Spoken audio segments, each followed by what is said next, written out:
Kanak-kanak tadi yang tengah tantrum tu dimarahi pula oleh ibu bapa mereka. Padahal diorang ni dah penat, dah stres kenapa tak boleh tidur. InsyaAllah dalam video kali ini saya akan kongsikan tentang kesan-kesan hormon melatonin dan kortisol pada kanak-kanak. So, sebelum kita teruskan dengan lebih lanjut, kita kena tahu dulu apa itu hormon melatonin dan hormon kortisol. Okey, hormon melatonin ni senang je. Dialah yang buat kita rasa mengantuk. Okey, hormon kortisol pula ialah hormon stres. Macam mana boleh terhasilnya hormon melatonin dan hormon kortisol? Bila kita duduk dalam tempat yang gelap ataupun kurang cahaya, masa itulah badan kita akan hasilkan hormon melatonin. Hormon kortisol pula akan dirembeskan oleh badan kita bila badan kita ni dah sampai pada limit perlu berehat, tapi kita tak berehat. Kita teruskan lagi buat kerja, kita tak tidur, kita tak rehat. Bila kanak-kanak ni terdedah kepada gadget, apa yang berlaku ialah mereka tidak dapat menghasilkan hormon melatonin pada kadar yang sepatutnya. Semakin lama mereka terdedah kepada gadget, semakin cerahlah mata mereka dan terganggulah masa tidur mereka. Sehingga kan bila dah sampai waktu tidur, mereka masih tak boleh nak tidur disebabkan hormon tidur tu tak ada ataupun tidak cukup untuk buat mereka tidur. Jadi sebenarnya badan mereka dah letih, dah penat dan mereka perlu rehat, tapi mereka tak boleh rehat. Masa itulah hormon kortisol ni akan dirembeskan dalam badan anak-anak kita. Dan hormon kortisol, which is hormon stres ni, dialah yang akan take over sistem badan anak-anak kita. So, mestilah kita kena singkirkan hormon kortisol ni kan. Tapi hormon kortisol ni bukanlah satu hormon yang boleh disingkirkan dalam masa 10 ke 15 minit. Info yang kita perlu tahu, hormon kortisol ni boleh disingkirkan melalui bendali badan. Contohnya air mata, air liur, air kencing dan peluh.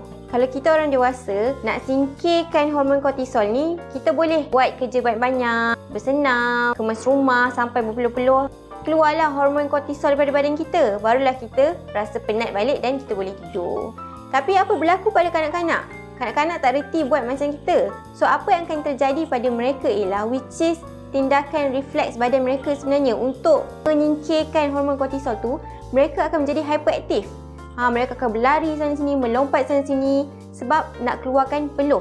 Ataupun lebih dahsyat lagi, mereka akan mengamuk dan mula menangis. Sebab nak keluarkan air mata. Biasanya anak-anak ni lepas dia mengamuk dan menangis-nangis, dah tantrum, lepas tu dia akan kelihatan penat dan tertidur sendiri. Dan lagi menyedihkan kalau kanak-kanak tadi yang tengah tantrum tu dimarahi pula oleh ibu bapa mereka. Padahal diorang ni dah penat, dah stres kenapa tak boleh tidur. Kan, badan nak tidur tapi tak boleh tidur. Terpaksa pula buat sesuatu untuk menyingkirkan hormon stres tadi. Kan?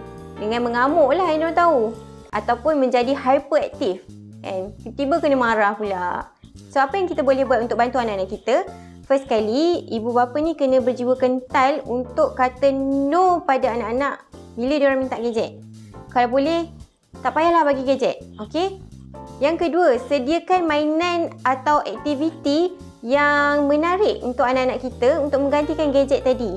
Kan, kalau kita dah biasa bagi mereka gadget, kita nak berhenti, nak stop benda tu, kita kena gantikan dengan benda yang menarik juga. Sebab budak-budak ni fitrah mereka suka bermain. Jadi sediakanlah mainan-mainan ataupun aktiviti-aktiviti yang mungkin boleh buat dalam rumah je. Ataupun boleh bawa mereka keluar pergi main dekat taman dan sebagainya. Yang ketiga, sediakan waktu tidur yang selaras setiap hari untuk anak-anak kita supaya mereka tak pening kan. Badan mereka pun tak stres. Biar mereka terbiasa dengan jadual waktu tidur yang sama setiap hari. So make sure kalau boleh sejam sebelum tidur tu, kalau boleh anak-anak kita dah tak tengok dah handphone, TV dan juga iPad.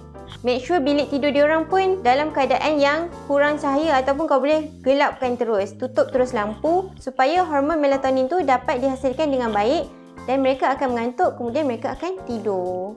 Macam itulah sebenarnya sistem badan kita. Semoga perkongsian saya hari ini memberi manfaat kepada anda semua.